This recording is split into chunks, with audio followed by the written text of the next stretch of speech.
Hello, hello, hello. Welcome, welcome, welcome. Good morning, good afternoon, good evening, wherever you may be. Welcome back to my channel, my loverlies. If you've never been here before, thank you so much for clicking on my video.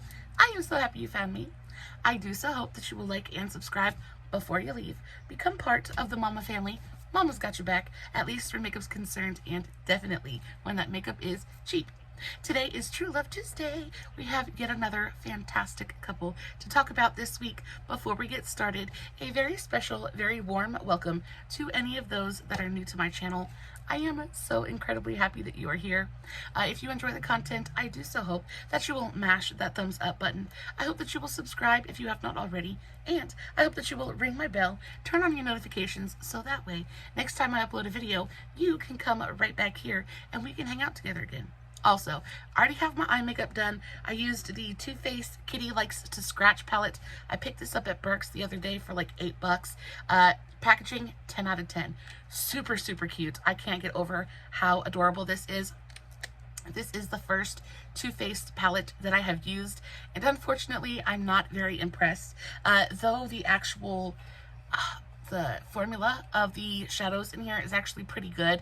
The lasting power is abysmal. It's really, really terrible. I've had my eye makeup on for, I want to say, about an hour at this point, and it's already faded to the point where I can hardly see it anymore. It's really frustrating. I've tried to use this palette with a couple of different eyeshadow primers. Nothing makes it want to stick to the lid. So yeah, this is really expensive. The packaging is fantastic, but there are a lot of really like higher quality eyeshadows out there for a much better price point. Definitely won't be purchasing from TooFaced their eyeshadow anymore. Not worth it. So this week we are talking about Sarah Jessica Parker and Mathew Broderick. They are a very old school couple. They've been together for absolutely forever. I learned a lot about Mr. Broderick that I had never known before, so this should be a pretty interesting video. If you are indeed interested, I hope that you will hang around. And of course, if you've never been here for True Love Tuesday, I sit here, I do some makeup, I tell you a love story along the way, and we basically just hang out for a little while.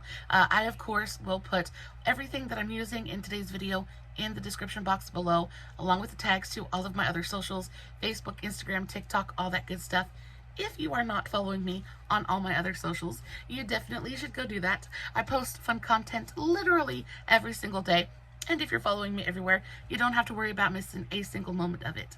Alright, if you have any questions about what I used or how I used it, I don't usually talk too often much about the makeup that I'm using in these kinds of videos, but all you have to do is leave me a comment and I will get back to you. With all that out of the way, let's go ahead and dive right into the story. Sarah Jessica Parker was born March 25th, 1965 in Nelsonville, Ohio. I had assumed that she was a born and bred New Yorker. That is not the case, however. She was born to mother Barbara, who was a nursery school operator and teacher, and then her father, Stephen, was an entrepreneur slash journalist. They had a really happy family and a really great dynamic until Sarah Jessica was about 3.5 years old when sadly her parents divorced.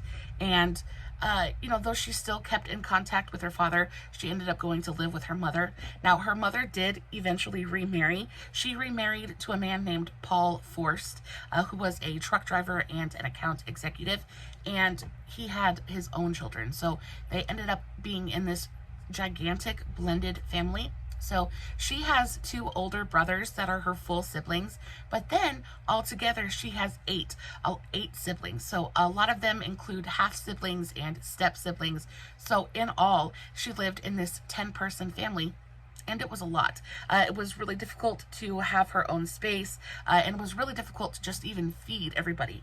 Her parents, they worked very hard and they tried the best that they could, but a 10-person family is a lot for anybody to have to deal with. And it was very difficult for her parents to make enough money to feed everybody, let alone celebrate holidays and birthdays. So Sarah grew up in a very frugal kind of environment. They were not rich by any means.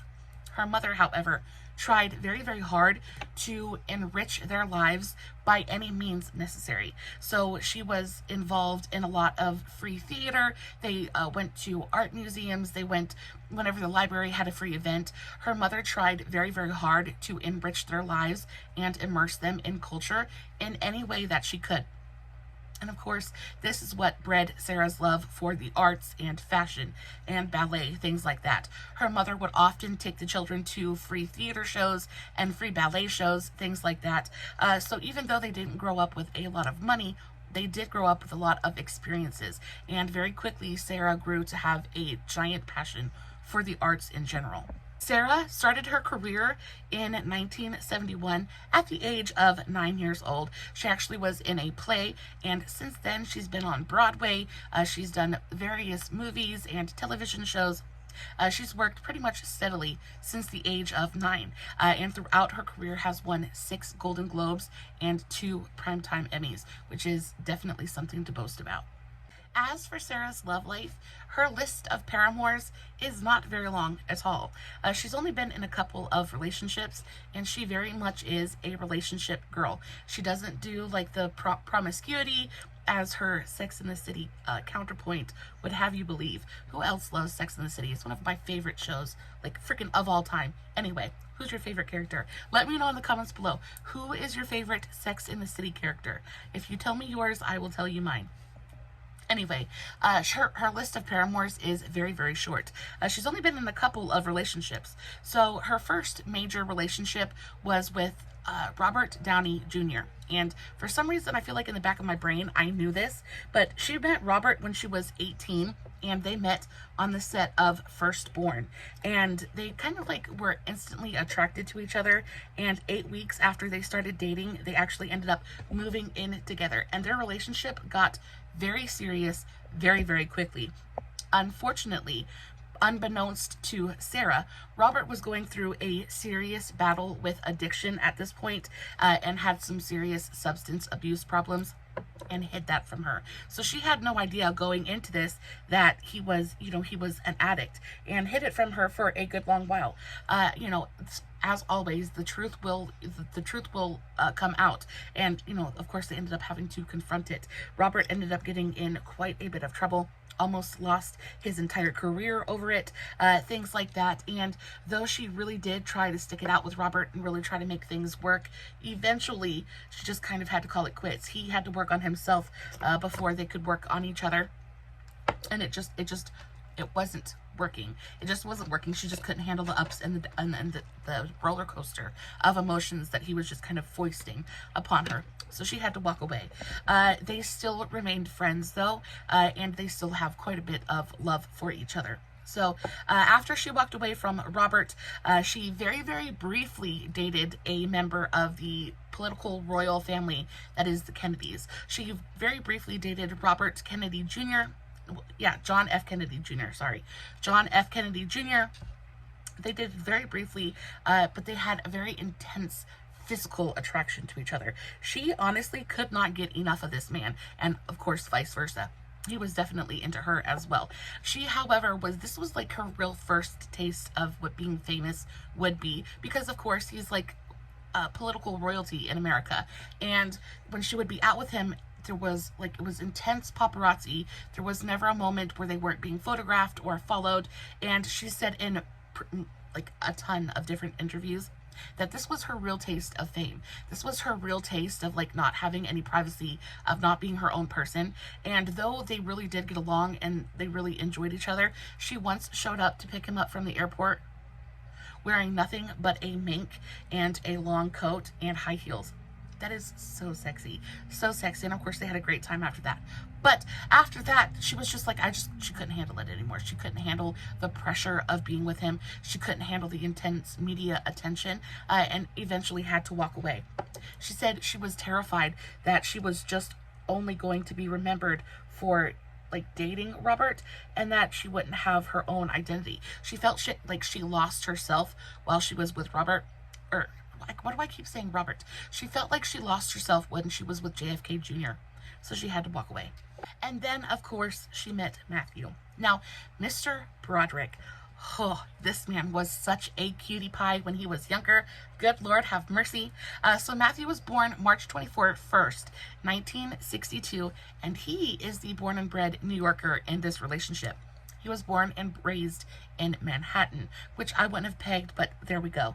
He was born to mother Patricia, who was a playwright, an actress, a painter. She just all around was a very artistic person. And then his father, who was named James, was an actor and a World War II veteran. So thank you for your service. We appreciate you. So all in all, he comes from a very artistic, creative background, and it just kind of makes sense that he would go into acting, things like that. Now, he is best known for, of course, Ferris Bueller's Day Off. We've all seen that movie. We all absolutely adore that movie.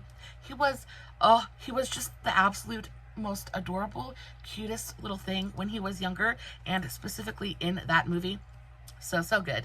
But he actually has quite a bit of a dark past that we're going to get into.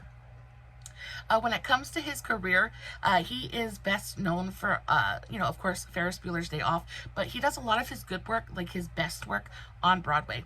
Very much a play actor. He's been in smaller roles like Godzilla and The Stepford Wives, things like that. But as a whole, he really hasn't been like a leading man in Hollywood for quite some time. Now, when it comes to his past, there's one incident in particular that really still haunts him to this day. So in 1987, Mathew was involved in a fatal car crash with his girlfriend at the time, Jennifer Grey. Now, he met Jennifer Grey while they were filming Ferris Bueller's Day Off. She played his sister in that movie. That claimed in this car crash, unfortunately, it claimed the lives of both of the people in the other car. The tragedy occurred on August 5th, 1987, just days before the release of Dirty Dancing. So this is Jennifer's big hit. Mathew was driving a rented BMW 316 on a very out of the way Irish country road, right? There weren't a ton of people on this road. There was not a lot of traffic, and they were pretty much lost, right? So at this point, they're basically just trying to sightsee and kind of like enjoy and try to navigate these old Irish country roads. And they had stopped multiple times at different gas stations to ask for directions, and the people were trying to tell them where to go and how to get where they were going, but they're in a different country. They really don't know where they are or what they're doing. They're young. On top of that, it's been raining. It's been pouring buckets on and off all day, so the roads are super, super wet. And something happens, and Mathew, I don't know if he doesn't remember the day, so there's really not a lot of literature on it, but he just kind of like brain farted for a minute. Do you ever know when you're driving and you just go on autopilot? I feel like that's kind of what happened to him, and he ended up veering out of his lane and into the other lane, and ended up running head on into another vehicle. Now, in this other vehicle were two women. There was a mother and her daughter. So the one driving was named Anna Gallagher. She was 28 years old. And then her mother, Margaret Doherty, she was 63, was sitting in the passenger seat. Now, unfortunately, both of these women they passed on impact. Like, it was immediately fatal for this other car crash. And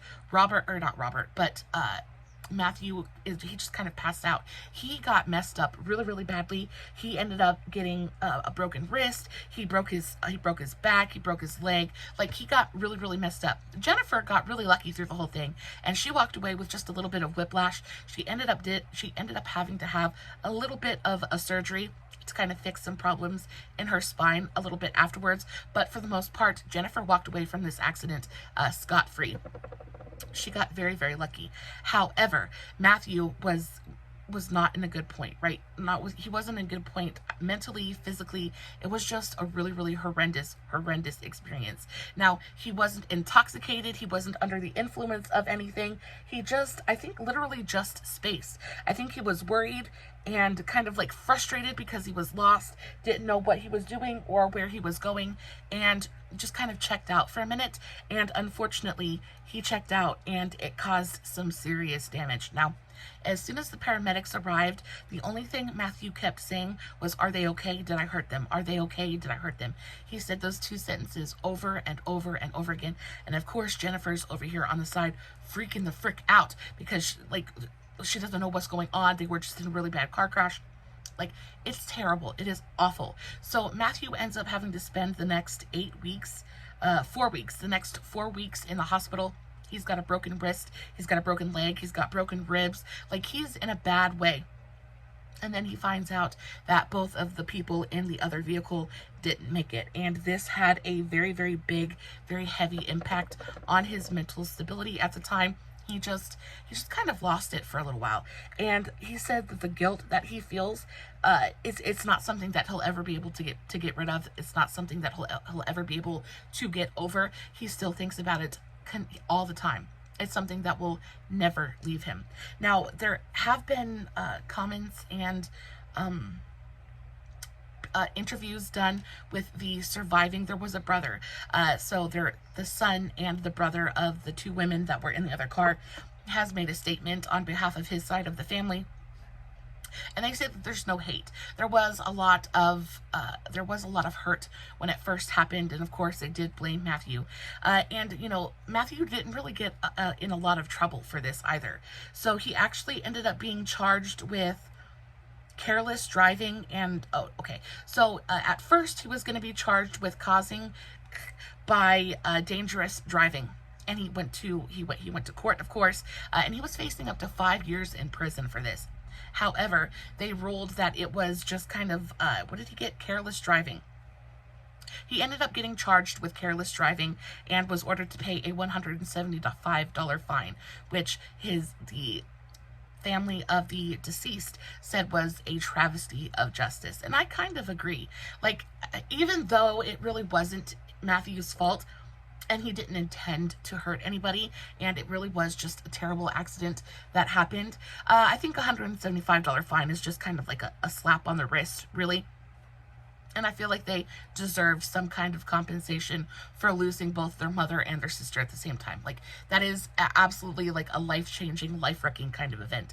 And the fact that Mathew only had to pay a $175 fine is insulting, really. It's insulting. So as for Mathew and Jennifer was pretty much the only relationship Mathew had before he met Sarah Jessica, and they were together for on and off for around 12 years, I think. So they met while filming Ferris Bueller's Day Off, and they snuck around together on set while they were filming. There was like kind of like an instant and undeniable attraction between the two of them.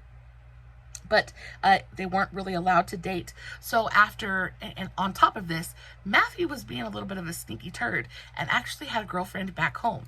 And when Jennifer found out that, you know, she would be like, they would be together in the hotel room, and Mathew would get a phone call, and he'd like jump up and go in the bathroom and be real quiet about it. She was like, something's going on. So she asked him about it, and he said, oh, it's just a close family friend. He never would admit that he had a girlfriend or what was actually going on. However, Jennifer is not stupid and realized that, yes, he had a girlfriend back home. So she broke up with him. After they wrapped filming, she was like, we're good. You have a great life.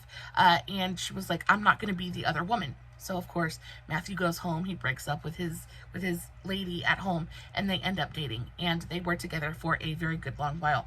They actually were so serious that they had gotten engaged.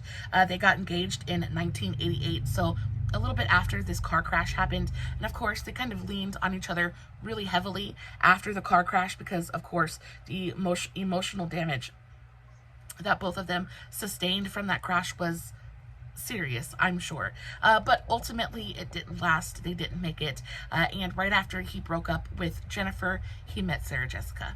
When Mathew met Sarah, so they met in 1991 when Sarah's older brothers, now like I said, she had 2 full-blooded older brothers, and they of course got into the arts as well.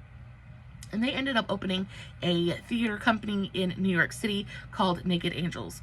And, you know, they produce plays, things like that. Well, at this point, Mathew, of course, has been doing his work on Broadway, things like that. And he had just gotten done producing a play with Sarah's older brothers at their theater company. So, of course, Sarah is she's invited to opening night. And, of course, Mathew is there because he's the one that produced the play. And her brothers, Scotty and Pippin and Toby, Sarah's 2 brothers, decided that they were going to introduce Sarah to Mathew.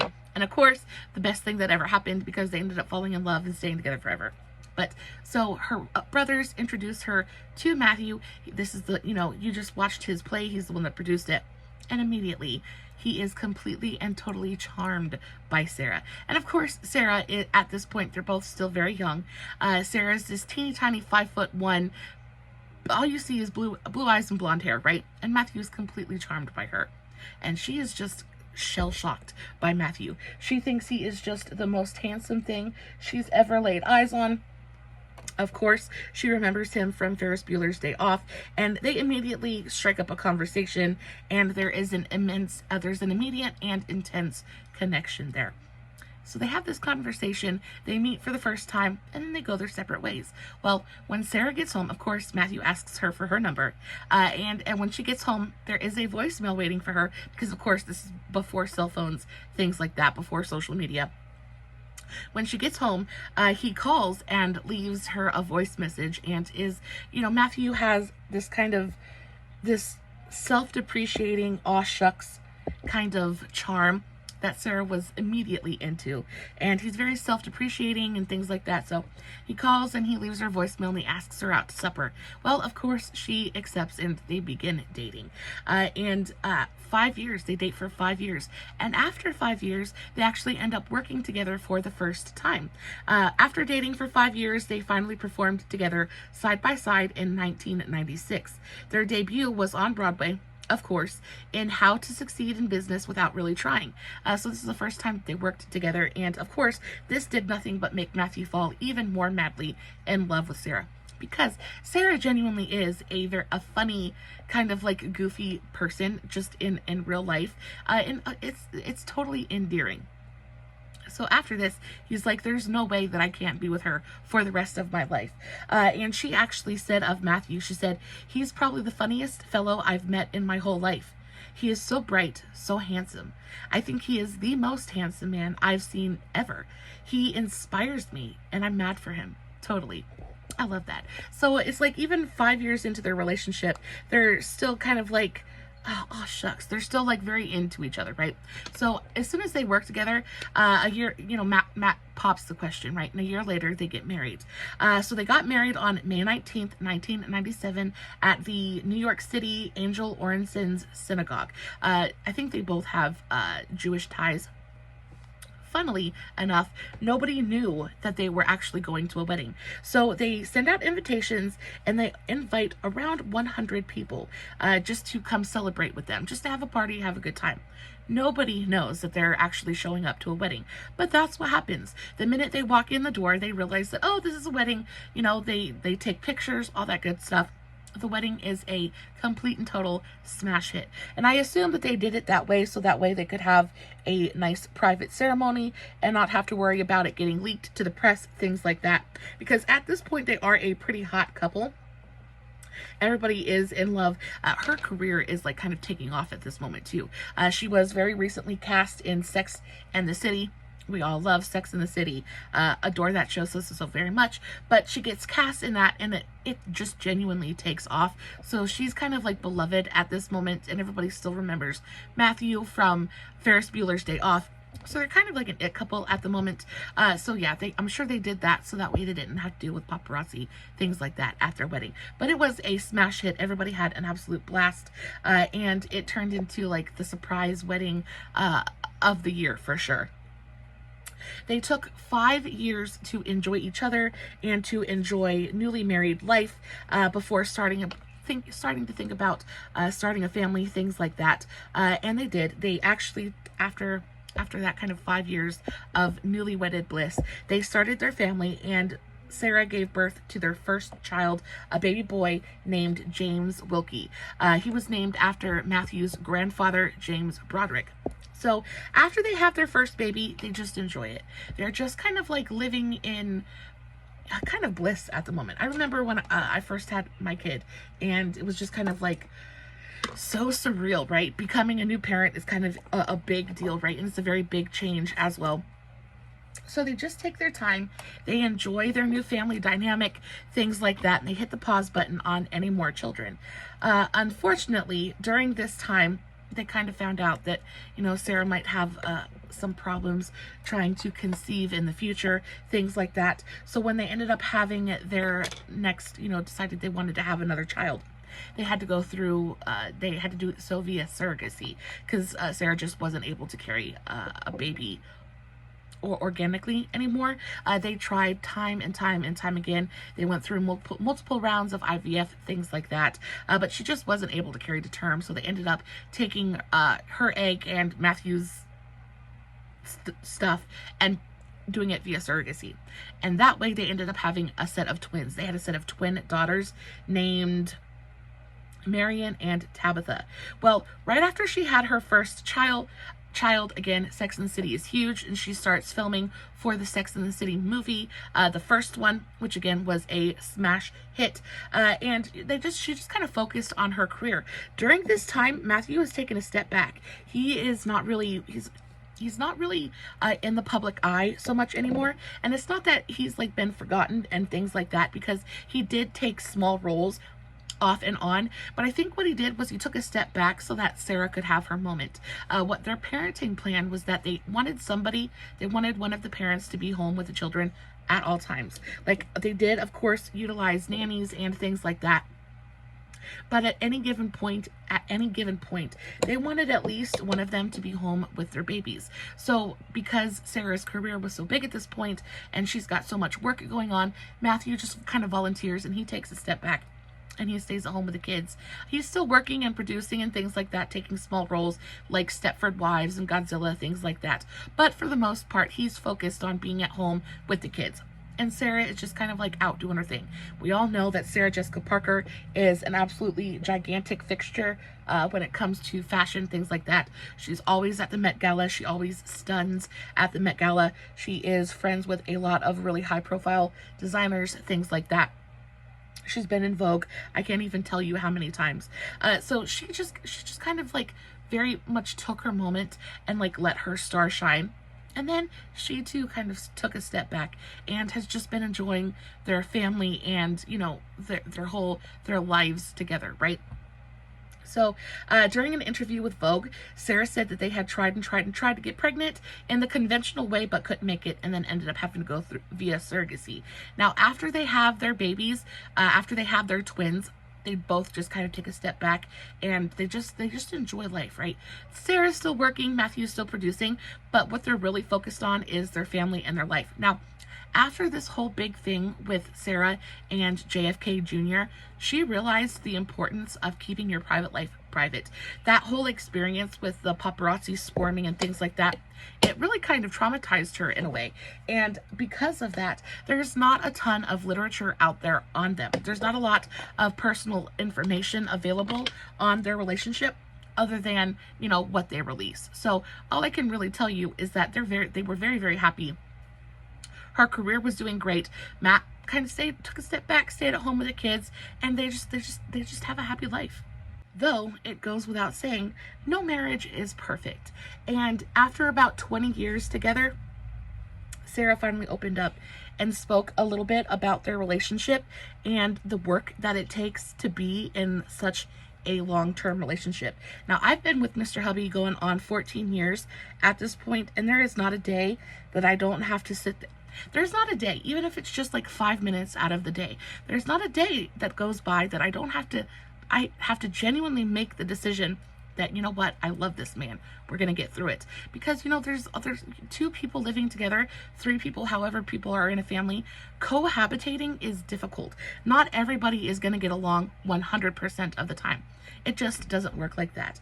And Sarah actually opened up in an interview and said that we've been together for 20 years now, and you have good days, you have decent days, and then you have bad days. That's a marriage. That's a friendship even. Relationships outside of a marriage run the same course.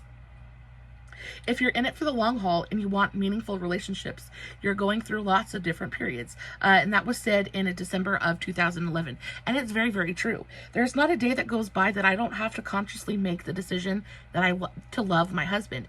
It's easy to give up. It's easy to let the irritations and the small inconveniences kind of cloud your judgment. And it's easy to say, oh, this isn't worth it anymore. But that's not the truth, really. Because in my opinion, as long as the good days outweigh the bad, you know, at least like 3 or 4 to 1. Everybody's going to have that one bad day. Whether it's me having the bad day or it's my husband having the bad day, whether it's my husband waking up and being grumpy and grouchy because he's in general just a grouchy old man. It's going to happen. But the times where we love each other and the times where I would rather hug him than him, that's what matters. And it's basically the same for them. In January of 2019, Sarah went on a podcast called Girl Boss Radio and spoke about how work life and marriage balance each other. She said, "I know this sounds nuts, but we have lives that allow us to be away and then come back together. This work life, his work life takes him there and mine takes me here. In some ways, I think that's been enormously beneficial because we have so much to share in a way." And baby, I believe it. I am a firm believer in distance makes the heart grow fonder. And, you know, I think one of the hardest parts about normal relationships is that you're stuck together every single freaking day. Like every single second of every single day, you're up each other's butt. It doesn't give you a chance to miss each other. And I find that, especially with Hollywood romances that actually work and last the test of time, when asked about what really makes it work, they all mention distance. That the fact that they get to go away and then come back, it makes you appreciate spending time together. I think with regular relationships, it can become very overwhelming to always have your significant other kind of underfoot and, you know, just like right there at your beck and call. And the more time, of course, in any relationship, in any scenario, the more time you spend with somebody, the more chances there are for you to become peeved or irritated, things like that. But I do think that if you can give each other a little bit of distance and find a way to miss each other, it makes a world of difference. I tell you what, with me and Mr. Hubby, there are days where we will spend the entire day. Like he'll spend the entire day either in our bedroom, chilling, playing video games, or out in the living room, watching a football game. And I'm all day in my office. The only time I leave my office is to do a load of laundry or to cook a meal. And there are days where we don't talk to each other at all. And it's not because we're upset at each other. It's not because we're arguing. It's because we literally just we don't need to be up each other's hiney all the time. And I find that, especially like for me at first, that was really difficult for me because I felt like I needed to be up his hiney all the time. I felt like I needed to want to spend time with him all the time, or else I was a bad wife or I was a bad mother. I do the same thing with my son. There are days where my son wakes up, he says, "Good morning, Mom," and I don't talk to him again until it's supper time. But I think you need that distance. You need time to yourself. Like being a family doesn't mean that you have to be up each other's heinies 24/7. At least in my opinion. So Mathew and Sarah were finally able to work together again. They finally returned to the Broadway stage together in February of 2020 for a Broadway show called Plaza Suite that made it to the pre-run before being shut down by the pandemic. And y'all, we all remember the pandemic. It absolutely just kind of destroyed everything and put a pretty big dent in just about everybody's plans. But they said that working together again, because again, they hadn't worked together because they like to do that parenting thing where somebody's at home with the children at all times. But at this point, all of their children were old enough to kind of like, you know, to miss their parents a little bit, to be able to be left home with the nannies, people to look after them, and didn't really need a parent home with them at all times. So they kind of jumped at the opportunity to spend some time together and to work together. And it went beautifully. It reminded Mathew very much of why they fell in love in the first place. And again, Mathew just loves her sense of humor. He loves her spark, and she feels very much the same way about Mathew. And them being able to work together really kind of reignited that spark for them, and kind of reignited their relationship in a way that really helped them come together just a little bit. Because after like 25 years of marriage, I'm sure like it can be a little bit difficult to find that spark. But they said working together really helped them a lot with that. Mathew and Sarah celebrated their 26th wedding anniversary on May 19th, 2023. Guys, they are still together, still going strong. 26 years together. I think that's definitely something to be proud of. They figured something out. They got something right for sure. Their kids are happy and healthy, almost out of the house. Their careers are going strong, and y'all, I thought it was a really great story. I hope you enjoyed today's True Love Tuesday as much as I did. As always, I will list everything I used in the description box below, along with all of my other socials. Definitely go check those out. Guys, I love you so very much as always. No filters, no fancy lighting. It's just me sitting in front of my camera, playing with some makeup, telling you an absolutely epic love story, hoping you guys are enjoying what I'm doing. Don't forget to give this video a big old thumbs up if you enjoyed it, and until next time, stay safe, take care of yourselves, and remember, you're important. Bye.